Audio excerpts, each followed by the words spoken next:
आज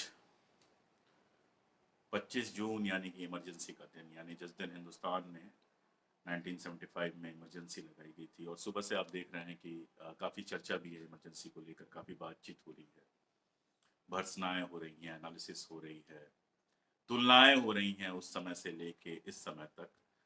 तो कई सारे लोगों ने, बहुत सारे दोस्तों ने कहा कि आपको भी इस पर बात करनी चाहिए। तो मुझे लगा इमरजेंसी को लेकर, उस दौर और इस दौर को लेकर मैं भी थोड़ी सी बात करता हूँ, अपने जो विचार हैं वो आपके साथ शेयर करता हूँ। थोड़ा तो इतिहास, चूंकि इतिहास तो ज़रूरी है, तो थोड़ा तो इतिहास की इमरजेंसी लगी कैसे थी, इमरजेंसी के पीछे की स्थितियां क्या थी। आप जानते हैं 1971 में जो वार हुआ था, पाकिस्तान के साथ जो हमारा युद्ध हुआ था, जिसके बाद बांग्लादेश का लिबरेशन हुआ था, बांग्लादेश एक अलग मुल्क बना था, डिसाइसिव तरीके से पाकिस्तान को हराया गया था।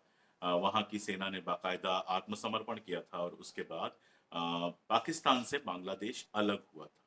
उसके बाद एक महत्वपूर्ण चीज आप जानते हैं, शिमला समझौता हुई थी। शिमला समझौता जो हुआ था भुट्टो के साथ, इंदिरा जी का, उसके बाद पाकिस्तान का जो लोकस स्टैंड ही था कश्मीर के ऊपर, वो बहुत कमजोर हुआ था। और उसी के बाद आप देखते हैं कि शेख अब्दुल्ला के साथ भी एक समझौता होता है, जिसको दिल्ली पैक्ट हम कहते हैं, दिल्ली समझौता कहते हैं। और उसके बाद शेख अब्दुल्ला वहां भेजे जाते हैं और कश्मीर में हालात जो है बेहतर होने शुरू होते हैं। तो ये सारा कुछ वो बैकग्राउंड था। इंदिरा गांधी बहुत सक्सेसफुली जा रही थी। इसके अलावा बैंकों का नेशनलाइजेशन उन्होंने किया था, राष्ट्रीयकरण किया था। जो निजी बैंक थे उनको नेशनल बैंक्स में कन्वर्ट किया था, जिससे उनका जो कार्यक्षेत्र था वो काफी बड़ा हो गया था। ग्रामीण इलाकों में बैंक खुलना आसान हो गया था, लोन्स मिलना आसान हो गया था, और बैंकों का उपयोग राष्ट्रीय विकास में करना आसान हो गया था। तो जाहिर है इंदिरा गांधी एक ऐसी वेव पे थी, एक ऐसे दौर में थी जिस समय उनकी लोकप्रियता भी चरम पे थी। और जब लोकप्रियता चरम पे होती है, जब विपक्ष आपको बहुत ज्यादा कमजोर दिखाई देता है, तो शासक के अंदर, जो सत्ता में होता है उसके अंदर, अक्सर ये प्रवृत्तियां घर कर जाती हैं कि अब मुझे कौन हरा सकता है, अब तो मैं इनविंसिबल हूं।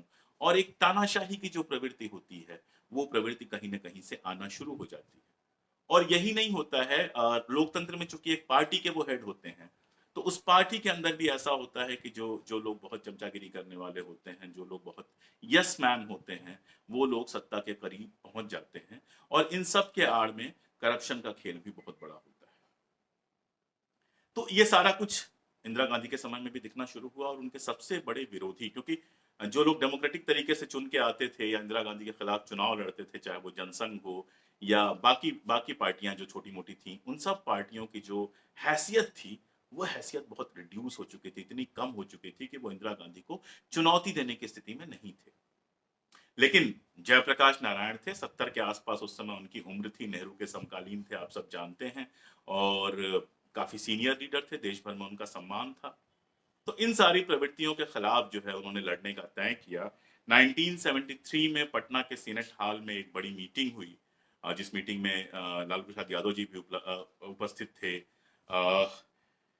कुलदीप नैयर साहब उपस्थित थे, और भी बहुत सारे लोग उपस्थित थे। और काफी सक्सेसफुल वो सभा रही, जिसके बाद गांधी मैदान में एक बड़ी सभा की गई। उसी समय नवनिर्माण आंदोलन जो है वो गुजरात में, आप देखते हैं कि छात्रों के आंदोलन के रूप में शुरू होता है। गुजरात में जो चिमन भाई पटेल थे, वो इतने बदनाम हो चुके थे कि नवनिर्माण आंदोलन में नारा लगता था कि गुजरात में शोर है, चिमन भाई चोर है। तो उनके करप्शन के किस्से थे, छात्र बहुत परेशान थे। और इन सब ने जयप्रकाश नारायण को ये एक आभास दिया कि अगर इस आंदोलन को तेजी से चलाया जाए, अगर पूरे देश में इस आंदोलन को चलाया जाए, तो इंदिरा गांधी को शासन से हटाया जा सकता है। इसमें सबसे मजेदार एंट्री जो थी वो आरएसएस की थी, आरएसएस और जनसंघ की एंट्री थी। मैं बहुत डिटेल में नहीं जाऊंगा, बहुत कुछ उपलब्ध है। लेकिन जनसंघ के साथ ये हो रहा था कि गांधी हत्या के बाद ही जिस तरह से वो डिस्क्रेडिट हुए थे, जिस तरह से जो कम्युनल फोर्सेस हैं वो बैकफुट पे गई थी, तो फ्रंट फुट पे आके खेलने के लिए, नेशनल पॉलिटिक्स करने के लिए उनके पास कोई सहारा रह नहीं गया था। वो कितनी भी कोशिश कर रही थी, उनका कोई खास महत्व राष्ट्रीय राजनीति के अंदर हो नहीं पा रहा। ऐसे में उनको ये आंदोलन एक बड़ा सहारा मिला। वो लोग जेपी से मिले और उन्होंने इस आंदोलन में पूरी तरह से साथ देने का वादा किया। और जनसंघ ने तो यहाँ तक वादा किया कि जो पार्टी बनेगी उस पार्टी में हम अपना खुद को मर्ज कर देंगे, आरएसएस के साथ ताल्लुक रखने की जगह उस पार्टी में ही खुद को मर्ज कर देंगे। आप जानते हैं ये झूठा वादा था। बाद में डुअल जो मेंबरशिप थी उसको लेके बहुत तमाशा हुआ, पार्टियां बनी, बिखरी, टूटी, वो सारा कुछ हम जानते हैं। लेकिन जनसंघ भी इस आंदोलन में शामिल हुई और देश भर में यह आंदोलन चलना शुरू हुआ। आंदोलन हुआ तो उसका दमन भी हुआ निश्चित तौर पे। जगह-जगह पर जब यह आंदोलन खड़ा हुआ तो उसका दमन हुआ, पुलिस ने खराब भूमिका निभाई जैसा कि पुलिस अक्सर करती है राजनीतिक आकाओं के इशारे पर। और उसी समय जयप्रकाश नारायण ने एक कॉल दी कि आर्मी और पुलिस को जो ऐसे आदेश हैं जो लीगल नहीं हैं, जो उनके जो स्टेट से उनको आदेश दिए जा रहे हैं इस तरह के, उन आदेशों की पालना नहीं करना चाहिए, उन आदेशों का पालन नहीं करना चाहिए। अब ये देखिए सुनने में ये बात बहुत अच्छी लग सकती है, लेकिन एक सिस्टम के अंदर पुलिस का ये आह्वान करना कि आप मुख्यमंत्री, प्रधानमंत्री या गृह मंत्री के आदेशों का पालन ना करें, आप सोच के देख सकते हैं कि आज के दौर में कोई करे तो शायद सीधे-सीधे देशद्रोह का उसके ऊपर मुकदमा लग जाए। क्योंकि ये ओपन कॉल है रिबेलियन की। इंदिरा गांधी ने इसको कॉल आउट किया। इस पर काफ़ी हंगामा हुआ, बहुत सारे लोगों ने इस बात को स्वीकार किया कि हाँ, ये जो कॉल है, ये कॉल अपने आप में बहुत डिस्टर्बिंग कॉल है। ये कॉल ऐसी है जिसमें अ, एक एक विद्रोह का सेना और पुलिस के अंदर एक विद्रोह कराने की बात आ रही है। इसके अलावा भी बहुत सारी घटनाएँ हुई, मैं बहुत डिटेल में नहीं जाऊँगा। बहुत सारी घटनाएँ हुई जिनको लेकर एक बार फिर से विचार करने की ज़रूरत है कि उन घटनाओं की वैलिडिटी क्या थी? उन घटनाओं के पीछे कौन से तत्व थे? वो घटनाएँ कैसी थीं और उन घटनाओं पर कैसा रिएक्शन होना चाहिए था? लेकिन एक बात पर कोई डाउट नहीं किया जा सकता कि इस आंदोलन का दमन किया गया। एक बात पर कोई डाउट नहीं किया जा सकता कि कांग्रेस के अंदर ऐसे लोग थे जिनमें तानाशाही प्रवृत्तियां उस समय पनपी और सत्ता का थोड़ा-सा अहंकार या सफलता का अहंकार सर चढ़ के बोलने लगा और वो इंदिरा गांधी के आसपास एक कॉकस की तरह घिर गए। लेकिन जो बड़ी घटना हुई जिसके बाद इमरजेंसी लगी उस घटना को समझना ज़रूरी है। जगमोहन लाल सिन्हा जो जज थे इलाहाबाद हाई कोर्ट के, उनके यहाँ राजनारायण ने इंदिरा गांधी के चुनाव के खिलाफ एक याचिका दायर की थी। उस याचिका में 2 बातें थी, पहली तो यशपाल कपूर साहब के बारे में ये कहा गया कि इन्होंने इस्तीफा देने से पहले इंदिरा गांधी का चुनाव में सहयोग किया और दूसरा ये कहा गया कि यूपी में कुछ सरकारी अधिकारियों ने इंदिरा गांधी के मंच वगैरह बनाने में मदद की है। और इस बिना पर इंदिरा गांधी देश की पहली और आखिरी प्रधानमंत्री हैं जो हाई कोर्ट में गईं, हाई कोर्ट में पेश हुईं।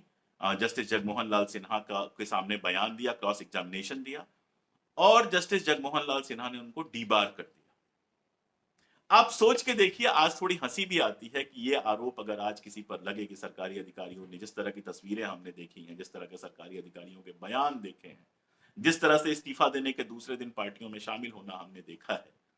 उसमें ये अपने आप में मतलब कुलदीप नैय्यर जैसे व्यक्ति जो इंदिरा गांधी के बहुत प्रिय नहीं रहे हैं, जिन्होंने इमरजेंसी के टाइम में इंदिरा गांधी का विरोध किया है बाकायदा, उन्होंने भी इस बात पे आश्चर्य व्यक्त किया है कि ये हथौड़े से मक्खी को मारने जैसी बात थी। ये फैसला कुछ बहुत गले उतर नहीं रहा था। और तब ये फैसला और गले नहीं उतरता है जब आपको पता चलता है कि राजनारायण के जो वकील थे, वो प्रशांत भूषण साहब के पिता शांति भूषण साहब थे।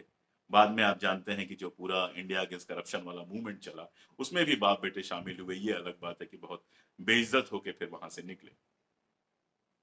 और उसके बाद जो कुछ हुआ वो सब आप जानते हैं, वो बताने की ज़रूरत नहीं है। इमरजेंसी बाकायदा घोषित हुई। जब वो सुप्रीम कोर्ट में इंदिरा जी के वकील ने याचिका लगाई तो सुप्रीम कोर्ट ने ये फैसला दिया कि आप फैसला आने तक, याचिका का फैसला आने तक आप प्रधानमंत्री तो बनी रह सकती हैं, लेकिन सदन के अंदर वोट नहीं दे सकती हैं। इसके कुछ ही दिन बाद आप जानते हैं इमरजेंसी लग गई, इमरजेंसी में ढेर सारे लोग जेल गए, तमाम सारी चीज़ें हुई, नसबंदी की चीज़ें हुई और ये कहने में किसी को कोई हिचक नहीं होनी चाहिए, राहुल गांधी ने भी स्वीकार किया है और राहुल गांधी ना भी स्वीकार अगर करते तो भी मेरे जैसे आदमी को ये कहने में कोई हिचक नहीं है कि इमरजेंसी जो थी वो लोकतंत्र के चेहरे पर एक ब्लॉट थी। लेकिन एक बात याद रखना चाहिए कि इमरजेंसी के 2 साल बाद इंदिरा गांधी चुनाव में गई, ठीक 2 साल बाद, और वही जनता जिसने 1971 में पाकिस्तान पर विजय पर उनका इतना स्वागत किया था, जिन्होंने इतना ज़्यादा उनको मान दिया था, इतने वोट दिए थे, उस जनता ने इंदिरा गांधी को सत्ता से बाहर कर दिया। ये अलग बात है कि उनके बाद जो लोग सत्ता में आए, वो लोग भी बहुत लंबा नहीं चल सके और 1980 में इंदिरा गांधी फिर लौट के आती हैं और बहुत मजबूत होकर आती हैं। और इसके साथ एक बात और इग्नोर नहीं की जा सकती कि ये वो मूवमेंट था, जिसके बाद पहली बार जनसंघ जैसी पार्टी, जिसको देश में इतनी कम सीटें मिलती थी कि नेशनल पॉलिटिक्स में उसका कोई रोल नहीं था, वो सत्ता में भागीदार बनी। आप जानते हैं लाल कृष्ण आडवाणी मंत्री बने और लोग बने, तो वो सत्ता में भागीदार बनी और पहली बार नेशनल पॉलिटिक्स पे दिखाई देने लगी। तो जो 77 का जेपी मूवमेंट था उसकी भी एक एनालिसिस की जरूरत है। अब उसकी तुलना अगर आज से की जाए तो मैं बहुत लंबी बात नहीं करूंगा, उसकी तुलना आज से की जाए तो बहुत छोटी सी बात बता रहा हूं कि उस जमाने में जो लोग गिरफ्तार हुए उनको हीरो की तरह देखा गया, जनता ने उनको हीरो की तरह देखा। प्रेस को दबाने की बहुत कोशिश की गई, लेकिन कभी अपना अपने पन्ने काले रख के, कभी किसी तरह से प्रेस ने अपनी तरह से विद्रोह किया, प्रेस ने अपनी तरह से अपना काम किया। लेकिन आज हालात ऐसे हैं कि सरकार का जो लोग विरोध कर रहे हैं उनको आतंकवाद, देश विरोधी, राष्ट्रद्रोह और इस तरह की धाराओं में अंदर किया जा रहा है। महीनों महीनों, कई बार साल भर तक जमानत नहीं मिल रही है, उनको अपराधी के तौर पे दिखाया जा रहा है। और हमारा जो मीडिया है, खास तौर पे जो नोएडा मीडिया है हमारा, जो so called main stream media है, वो इस पूरे दौर में सरकार की भाषा ही नहीं बोल रहा है, बल्कि सरकार का जो प्रोपेगेंडा है उसको आगे बढ़ाने की कोशिश कर रहा है। दूसरी बात कि ये सारी चीजें उस दौर में भर्त्सना का शिकार हुई, जनता उस पर नाराज हुई। आज कम्युनलाइजेशन इतना ज्यादा हो गया है, सांप्रदायिकरण इतना ज्यादा हो गया है कि जनता का एक बड़ा हिस्सा सिर्फ इस बात पे खुश है कि दूसरे धर्म के लोग परेशान तो हैं। तीसरी बात, इमरजेंसी जब लगी और वो जो दौर था, मैंने आपको बताया बैंक का नेशनलाइजेशन हुआ, प्रीवी पर्स खत्म किए, जो राजे रजवाड़ों को प्रीवी पर्स दिया जाता हर महीने, जो उनको एक एक रकम दी जाती थी, उसको बंद कराया गया। यानी चीजों के नेशनलाइजेशन का दौर था। इसके उलट इस दौर में हम क्या देख रहे हैं कि इन सारी चीजों का फायदा उठाकर बुरी तरह से नेशनलाइजेशन की जगह प्राइवेटाइजेशन किया जा रहा है। राष्ट्रीय संपत्तियां, परिसंपत्तियां बेची जा रही है। तीसरी और आखिरी बात ये कि इंदिरा गांधी जब सत्ता में आई तो फांसीवाद या इस तरह का कुछ उनके एजेंडा में नहीं था। गलत निर्णय लिया, गलत लोगों की संगत में निर्णय लिया, धब्बा लगाया, अपने ही नाम को धब्बा लगाया। लेकिन 1980 में जब लौट के आई तो उसको रिपीट नहीं किया। और बाद में कांग्रेस के बड़े बड़े लोगों ने इसके लिए माफी मांगी, इससे गलत बताया, निजी बातचीत में, सार्वजनिक बातचीत में भी वो इमरजेंसी को गलत बताते हैं। आज जो कुछ हो रहा है उसके लिए माफी मांगने वाला कोई नहीं है। वो एक एजेंडा का हिस्सा है। 100 सालों से आरएसएस जिस एजेंडा को लेकर चल रही है उस एजेंडा का हिस्सा है, और इसीलिए उसकी जो प्रवृत्ति है वो फांसीवादी है। जो अघोषित आपातकाल जैसा समय है, बल्कि मैं अघोषित आपातकाल भी इसको नहीं कहना चाहूंगा, मैं कहना चाहूंगा कि जो फांसीवाद जैसा समय है जिसमें हर विरोधी को देशद्रोही कह दिया जाता है। आप देखिए, इंदिरा गांधी ने कभी देशद्रोही नहीं कहा, जनता पार्टी के नेताओं को, यहां तक कि जनसंघ के नेताओं को देशद्रोही नहीं कहा। लेकिन आज जो भी सरकार के खिलाफ बोलता है उसको देशद्रोही कह दिया जाता है। तो ये एक बड़ा फर्क है।